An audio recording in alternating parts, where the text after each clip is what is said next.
Here comes another Omega Green. As you can see, this is not an easy fight. If you're going to tackle it this way, it's more difficult than you might imagine. Might be the most difficult enemy that you've taken on if this is your first time through the game. Do you have free fall? You do have free fall. Let's go for that. Your magic should be quite good.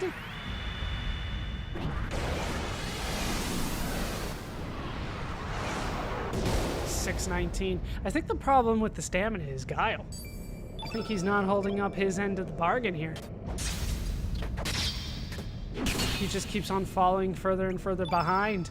We don't really have anything else for you to do other than maybe a free fall here or there. After that, we might have to start going for stuff that might not be as effective. 500 more damage. Oh, you made me think it was over there, Time Devourer. Yeah, it's Guile that's not holding his end of the stamina bargain here.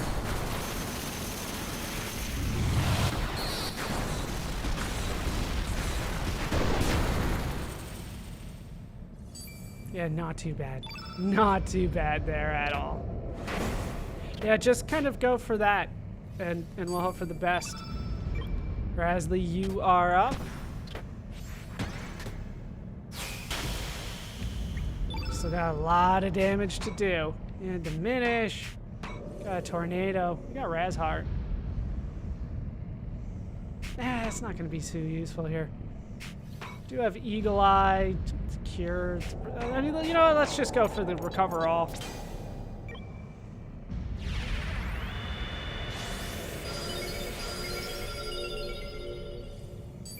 And we'll just have Surge go for the 1, 2, 3. This guy's not easy. Not easy at all. They definitely want you to tackle it the other way. This is how you get the bad ending after all, so it's not too surprising. Yeah, Rasley gets stamina so damn quick. Guile, not so much. All right, what do you have? You have a lot of level 8 slots, if you haven't noticed. Guile's element grid is kind of inverted so that he has a ton of level 8 and then fewer and fewer lower level slots. All right, let's go for Black Hole. Should be good against the Time Devourer after all.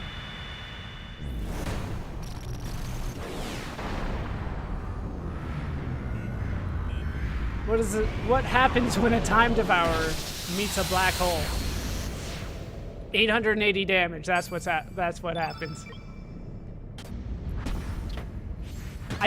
I really didn't anticipate this fight lasting this long. Maybe I'm just remembering it wrong. Always possible.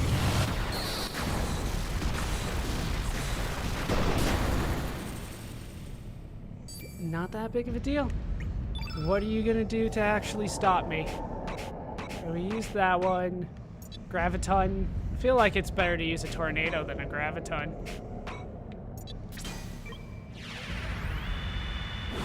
I like how her little hand kind of shakes a little bit. Like she can feel the power flowing through it. Every time there's like a little delay before it picks up to the next character. Making me think, oh, maybe it's over now. But no, this fight's a lot longer than I remember. We're gonna have to start going for other colors here. Unfortunately, there really isn't a good black element that hits everybody. So, you know, just kind of doing what I can. He is starting to use yellow elements quite a bit. Now we're switching over to red.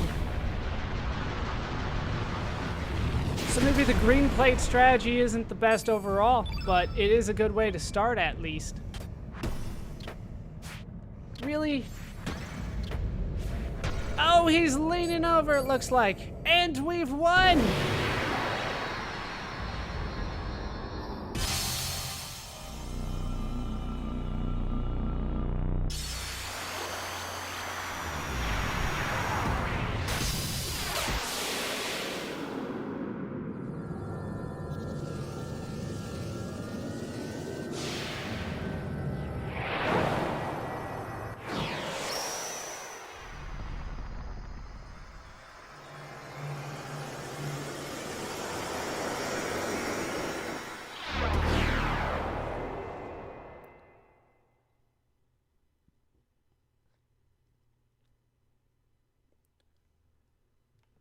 And we've won.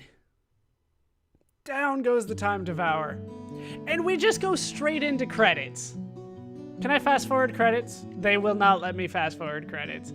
But I am kind of curious because it's been a long time since I have seen the bad ending. And this is referred to as the bad ending. So kind of everything just kind of fades to black and then we go straight into credits. But if memory serves me correctly, we don't get the live action scenes as well. But like I said, it's been a long time. But I have said it before and I will say it again. No, there's the live scenes, so we do get that. The game has some of the best New Game Plus features that I have seen. With that said, I'm probably breaking my R2 button on my controller, holding it down, trying to go through the entire game kind of quickly. Like I said, I got most of the treasure chests this time around. The next time through, I'm probably not going to do that. I'm probably just going to do what is required and little more than that. But until the end, at least, when I'm trying to get rainbow shells and stuff like that. But this game, once again, it feels like it kind of suffers from trying to be a sequel to Chrono Trigger. And I understand from the beginning, this was supposed to be a side story to Chrono Trigger. That's how it started. But I feel like at some point they had developed it so much that they kind of needed to leave...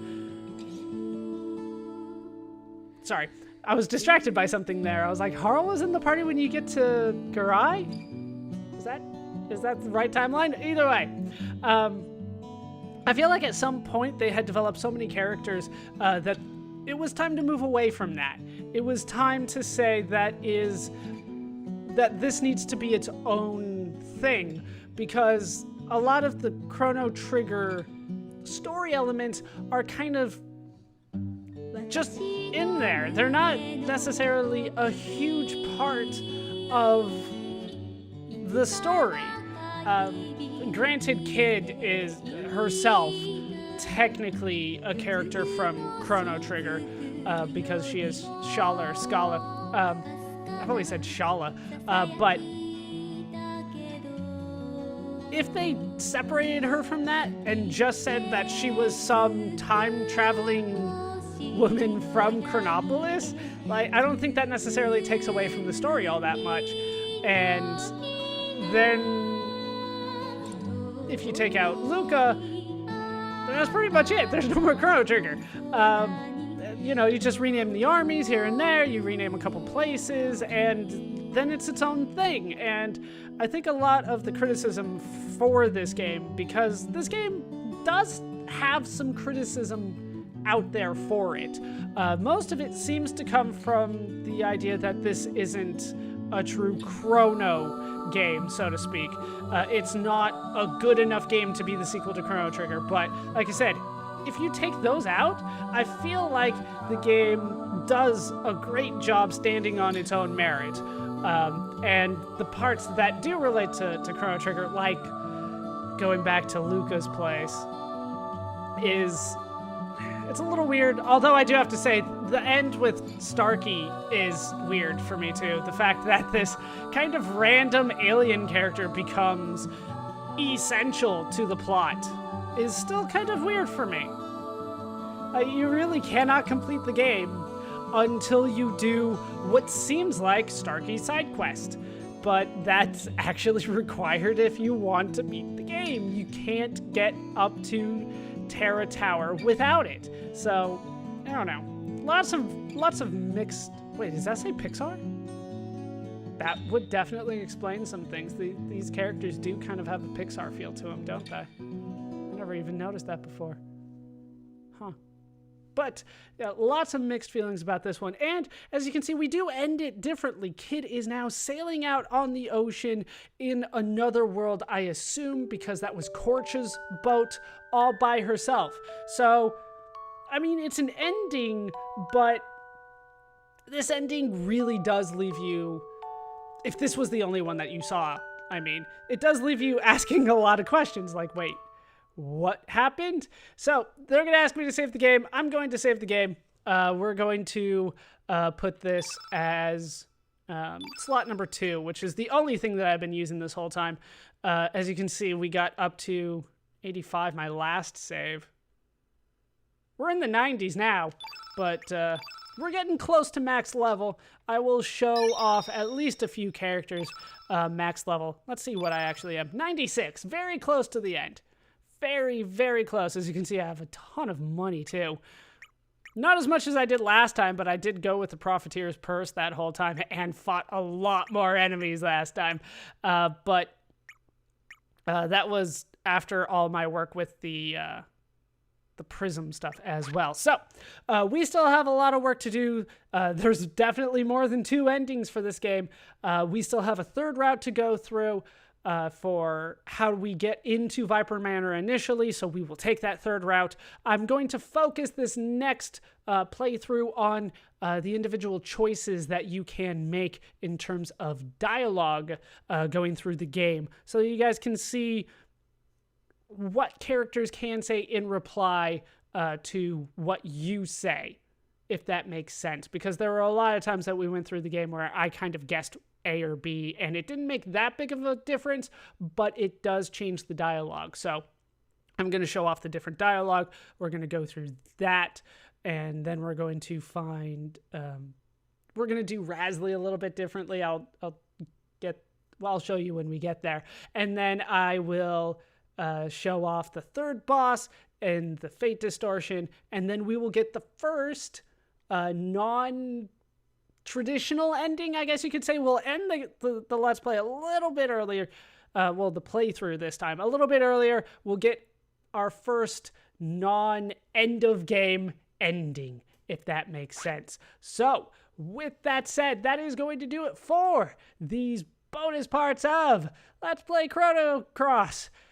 I've been Baller Scuba, and frankly, I'm a little exhausted. Hope you guys have enjoyed these parts. Hope you laughed. Hope you learned.